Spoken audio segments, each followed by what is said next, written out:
नमस्कार. मालिकेच्या आजच्या भागामध्ये आपल्याला पाहायला मिळणार आहे की स्वीटी म्हणजे मकरंदची बायको. आता स्वीटीला घेऊन मकरंद रूममध्ये आलेला आहे आणि मकरंदने मात्र घरी सांगताना स्वीटी ही त्याची कलिग्स असल्याचं सांगितल्यामुळं स्वीटीला इकडे राग आलेला आहे.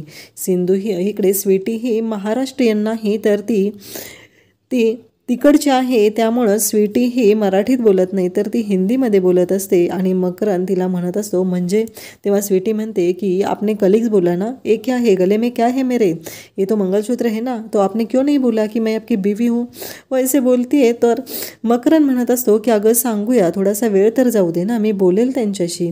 हे सगळं बोलणं चालू असतं आणि त्याचवेळी आपल्याला पाहायला मिळतं की मकरंद तिला समजावत असतो. त्याचवेळी आपल्याला इकडे पाहायला मिळतं की आता शुभाला मात्र कळत नसतं की नक्की ती कोण आहे. कारण स्वीटी ही आलेली आहे घरात तरी, पण ती कोण आहे हा प्रश्न शुभाला पडलेला असतो. शुभा म्हणत असते की अहो ती कोण आहे नक्की मक्याची, म्हणजे मक्याने काय सांगितलं. तेव्हा यशवंत मात्र समजूतदार असतो. यशवंत म्हणत असतो की अगं ती कलिग्स आहे, कलिग्स आणि मैत्रीण यामध्ये फरक असतो, तुला वाटतं तसं नाही आहे, ती कलिग्स आहे.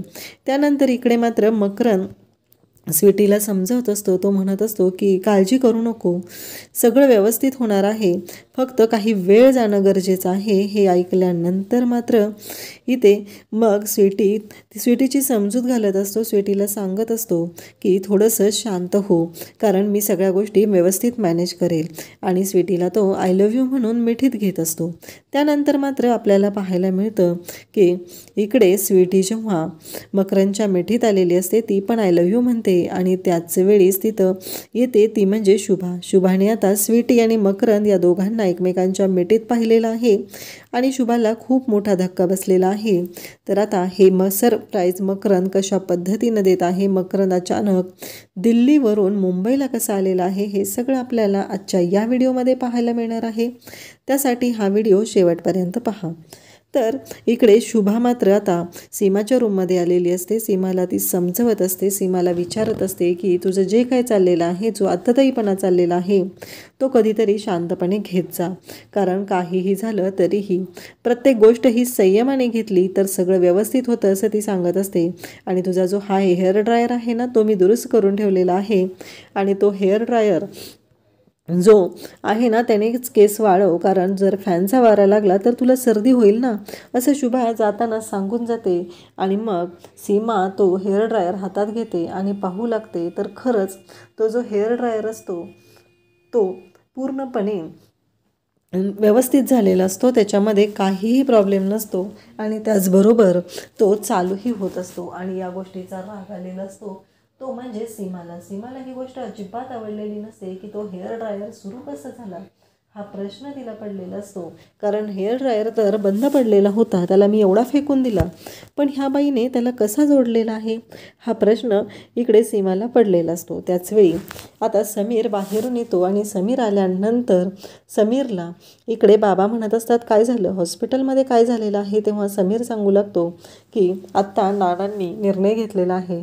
तेव्हा बाबा म्हणत असतात की कालपासून आपण त्यांच्या मुलाला फोन ट्राय करत आहे, अमेरिकेत आहे ना, म्हणजे बाहेर गेलाय म्हणजे काय, तिथं रेंज नाही का, असं म्हणत यशवंतची चिडचिड होत असते. यशवंत म्हणत असतो की नाही, काहीतरी मला ना गल्लत वाटत आहे, ही मुलं अशी बेजबाबदारपणे कशी वागू शकतात, आता नानाने बिचाराने काय करायचं आहे. तेव्हा समीर सांगू लागतो की नानाने निर्णय घेतलेला आहे, आज संध्याकाळपर्यंत वाट बघणार आहेत आणि आज संध्याकाळी व्हेंटिलेटर काढायचं आहे. तेव्हा इकडे बाबांना खूप वाईट वाटत असतं. यशवंत म्हणत असतो की नाही, मला तिकडे गेलं पाहिजे. तेव्हा इकडे समीर म्हणत असतो की तुम्ही नका धावपळ करू, होईल सगळं. आणि तो म्हणत असतो की आत्ता त्यांच्याबरोबर आहेत तिथे, तुम्ही आराम करा बरं, काल रात्रभर पण तुम्ही गेलेला होता तिकडे, त्यामुळे मी तुम्हाला आत्ता सांगत आहे ना. त्याचबरोबर इकडे आता शुभा किचनमध्ये असते आणि शुभाची कामं आवरायची चालू असतात, कारण सगळं व्यवस्थित करणं, रात्री दही लावून ठेवणं, या सगळ्या गोष्टी तिच्या सुरू असतात. त्याचबरोबर घरातल्या सगळ्या गोष्टी, दरवाजे बंद करणे, खिडक्या बंद करणे, ही सगळी कामं शुभाच करत असते. सीमा मात्र शांतपणे घरात बसून आराम करत असते. ऑफिसच्या कॉलच्या नावाखाली मैत्रिणींबरोबर गप्पा मारत असते. हे सगळं तिचं चाललेलं असतं. त्याचबरोबर आपल्याला पाहायला मिळतं की इकडे लगेचच तिथे येतो तो म्हणजे यशवंत. यशवंत म्हणू लागतो, अहो मी गॅलेक्सीला कधीपासून विचारत आहे की संकष्टी कधी आहे, पण गॅलेक्सी काही उत्तरच देत नाही. तेव्हा लगेचच यशवंत म्हणतो, अगं ती गॅलेक्सी अमेरिकेतली आहे, तिकडे कुठं संकष्टी वगैरे काय असतं. नाही, तिला जर मराठी बोलता येत असतं ना तर तू तुझ्या गॅलेक्सीला सगळं सांगितलं असतं आणि तिला सगळे संस्कार शिकवू शकले असते असं वाटतं मला. पण कसं आहे माहिती आहे का, तू तुझ्या सुनेला शिकवू शकलेले नाही आहे तर त्या गॅलेक्सीला काय शिकवणार आहे. तेव्हा शुभा म्हणत असते की गॅलेक्सीला शिकवू शकते मी, पण मला माहिती आहे का, मला असं विचारायचं आहे की गॅलेक्सीला का नाही माहिती संकष्टी कधी आहे ते. गॅलेक्सीला तर कळलं पाहिजे ना. तेव्हा यशवंत म्हणत असतो की तुझ्यासाठी ना आपण मराठीमधली गॅलेक्सी आणूया, आहे का. लगेच शुभा म्हणू लागते की मिळते का हो मराठीमधली गॅलेक्सी. नाही, मी त्या गॅलेक्सीचं नाव ठेवणार आहे, गॅलेक्सी नाही, त्याचं नाव मी लक्ष्मी ठेवणार आहे, असं लगेच शुभा बोलू लागते. आणि मग इकडे यशवंत म्हणतो की हो, गॅलेक्सीला माहिती आहे का नाही माहीत नाही, पण मी आहे ना तुझ्यासाठी इथं, त्यामुळं मी सांगतो तुला संकष्टी कधी आहे ती. संकष्टी 8 तारखेला आहे, पण आता मला सांग की तुला संकष्टीचं एवढ्या लवकर काय करायचं आहे. आणि संकष्टी तर तू एकटीच पकडते ना घरामध्ये, त्यामुळं कुणाला सांगायचं आहे तुला. तेव्हा शुभा म्हणू लागते की अहो मक्याला सांगायचं आहे, यांनाही सांगायचं आहे घरामध्ये.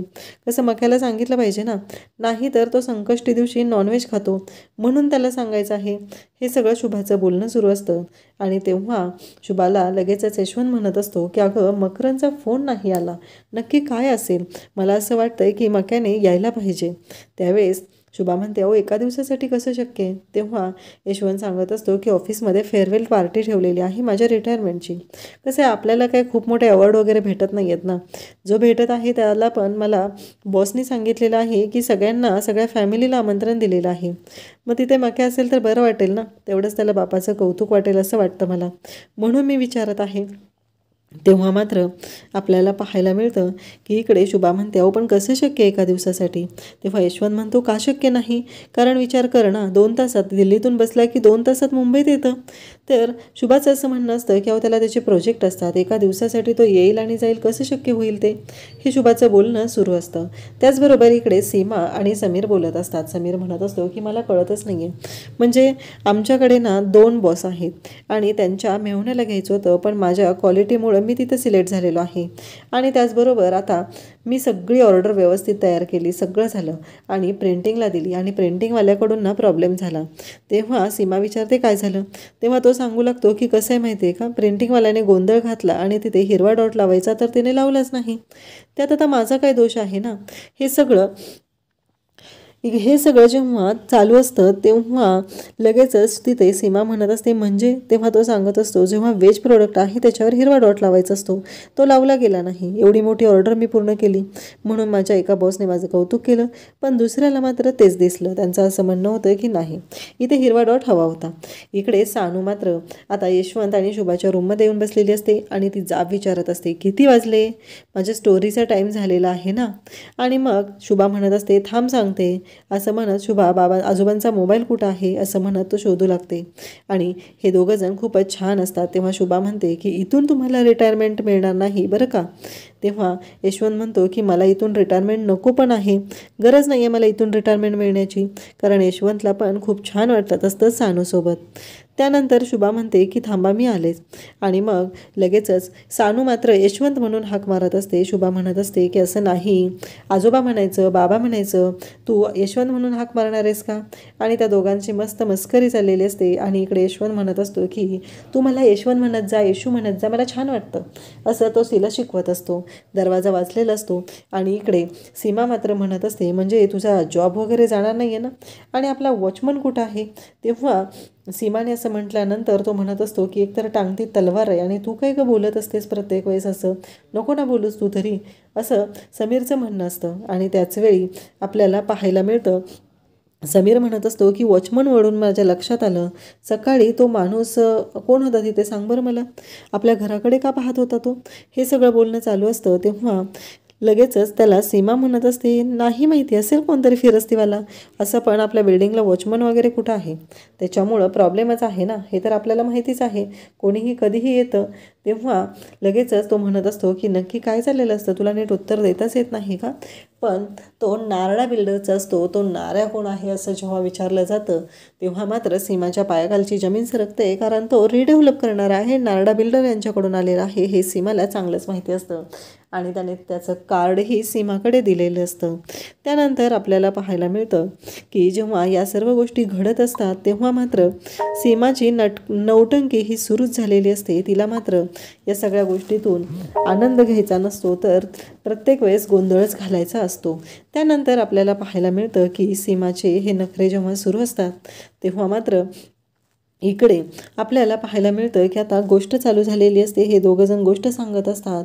एक राजा आणि एक राणी असते, त्यांना एक राजकन्या असते. त्या राजकन्याचं नाव काय असतं असं सानू बोलत असते. तेव्हा मात्र इकडे लगेचच ती म्हणत असते की त्या राजकन्येचं नाव असतं सानू.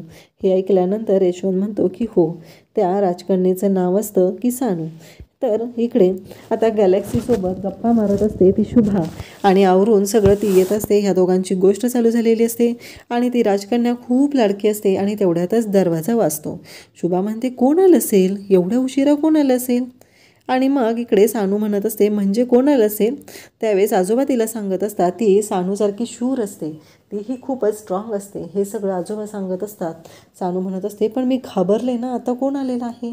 आजोबा म्हणत असतात पण बाळा घाबरायची काहीच गरज नाही. शुभा पण इकडे म्हणू लागते की कोण आलेला आहे? हा प्रश्न पडलेला असतो. सगळेजण आता दरवाजाकडे धावत येतात. नक्की एवढ्या उशिरा कोण आलेला आहे हा एकच प्रश्न सगळ्यांना पडलेला असतो. त्याचबरोबर आपल्याला पाहायला मिळतं की शुभाचं हे सगळं बोलणं चालू असतं आणि शुभा त्याचबरोबर यशवंत, समीर सगळेजण आता हॉलमध्ये जमतात, कारण दरवाजा वाजलेला आहे. कोण आलेला आहे? तेव्हा यशवंत म्हणतो की थांब, मी दरवाजा उघडून पाहतो. सानूही त्यांच्यासोबत असते. दरवाजा उघडून पाहिल्यानंतर शुभा आणि यशवंतला खूप मोठा धक्का बसतो, कारण तिथं आलेला असतो तो म्हणजे मक्याला असं आलेलं पाहून सगळ्यात मोठा धक्का बसलेला असतो तो म्हणजे शुभाला. शुभाचं असं म्हणणं असतं की काहीही झालं तरीही आत्ता अचानक एवढं कोण आलेलं आहे, म्हणून तिला पण थोडंसं टेन्शन आलेलं असतं. तिचं म्हणणं असतं की एवढ्या उशिरा कोण आला असेल, पण त्यांना जो धक्का असतो, मकरनने दिलेला जो धक्का असतो तो पाहून खूपच आनंद झालेला असतो. फायनली त्यांचा मुलगा आलेला असतो आणि त्याने सरप्राईज दिलेलं असतं. मग मकरन येतो आणि मकरन म्हणू लागतो की मी आलेलो आहे आणि तेव्हा मात्र सगळ्यांनाच खूप छान वाटत असतं. आणि इकडे मात्र खूपच मोठी गोष्ट असते ती म्हणजे बाबा म्हणतात की खरंच. तेव्हा ते म्हणत असतात की आत्ता मला कळलेलं आहे की शुभा, तुला माहीत होतं ना, त्याने तुला कॉल करून सांगितलं होतं ना? तेव्हा शुभा म्हणते नाही हो, तो अचानकच आलेला आहे, त्याने मला कॉल करून वगैरे काही सांगितलेलं नाही. त्यानंतर मात्र शुभा विचार करत असते की हे कसं शक्य आहे. आणि त्याचबरोबर इकडे शुभाचं असं म्हणणं असतं की नाही, म्हणजे समीरला माहिती असणार. बाबा म्हणतात की समीर, तुला त्याने मेसेज केलता ना? समीर म्हणतो की नाही बाबा, मला नाही मेसेज केला त्याने. तर इकडे बाबा म्हणत असतात की अरे कधीपासून कॉल लावतोय पण तुझा कॉलच लागत नव्हता. तेव्हा इकडे मक्या म्हणत असतो की मी फ्लाईटमध्ये होतो ना, मग कसा माझा कॉल लागणार आहे, असं मक्याचं म्हणणं असतं. आणि मग लगेचच सगळेजण तिथं असतात आणि मग शुभा म्हणते की काय हो, किती तुम्ही आल्या त्याला प्रश्न विचारत आहात, आत तर येऊ द्या. तेव्हा यशवंत म्हणतो की म्हणजे तुला काय म्हणायचं आहे, तू काय त्याची दृष्ट काढण्यासाठी थांबलेली आहेस का? तू पण त्याच्याशी गप्पाच तर मारत आहे आणि आम्ही गप्पा मारल्या तर आम्हाला तू म्हणत आहे की थांब म्हणून. नक्की काय चाललं आहे तुझं? तेव्हा ती म्हणते बरोबर आहे, मला ना खरंच त्याची दृष्टच काढायला पाहिजे असं तिचं म्हणणं असतं आणि ती बोलत असते. त्याचवेळी आपल्याला पाहायला मिळतं की इकडे मक्या आलेला आहे. या गोष्टीचा आनंद तर सगळ्यांनाच झालेला असतो, परंतु मक्या एवढा अर्जंट का आलेला आहे हा प्रश्न मात्र सगळ्यांना पडलेला असतो. आणि समीर मात्र हसत असतो. खरंच फायनली मक्या आलेला आहे, ही गोष्ट खूपच छान आहे. आणि मक्या इथं आल्यामुळं सगळ्यांना आनंद झालेला असतो, पण मक्याचं जे सरप्राईज आहे ते पाहून मात्र सगळ्यांना खूप मोठा धक्का बसणार असतो, कारण मक्याने जे सरप्राईज दिलेलं आहे ते अजूनही सगळ्यांच्या समोर आलेलं नसतं. आणि मग मक्या आत येत असतो. शुभा म्हणते की आत ये. तेव्हा मकरन शांतच उभा राहतो. तेव्हा ते दोघंजणी विचारतात काय झालं. तेव्हा इकडे मकरन मात्र म्हणत असतो की माझी एक कलिग्स माझ्यासोबत आलेली आहे. आणि तो बोलत असतो त्याची कलिग जी आहे ती त्याच्यासोबत आलेली आहे आणि कलिग्सला घेऊन हा आलेला आहे म्हटल्यानंतर लगेचच तिथे धावत येते ती म्हणजे सीमाचं असं सुरू होतं की ह्याने आता नक्की कोणाला आणलेला आहे हा प्रश्न सीमाला पडलेला असतो.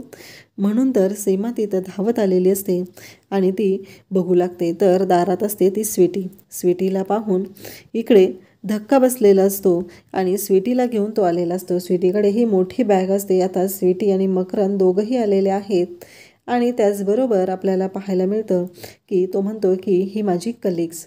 सगळेजण पाहतच राहतात.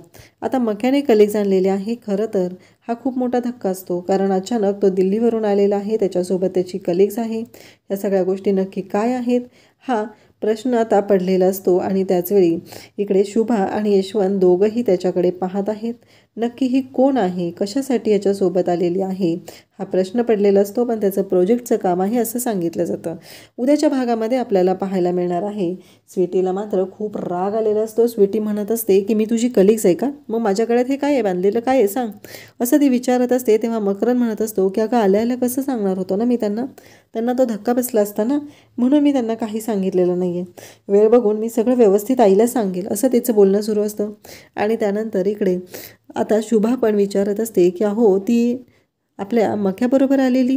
तेव्हा इकडे शुभाला लगेचच बोललं जात असतं.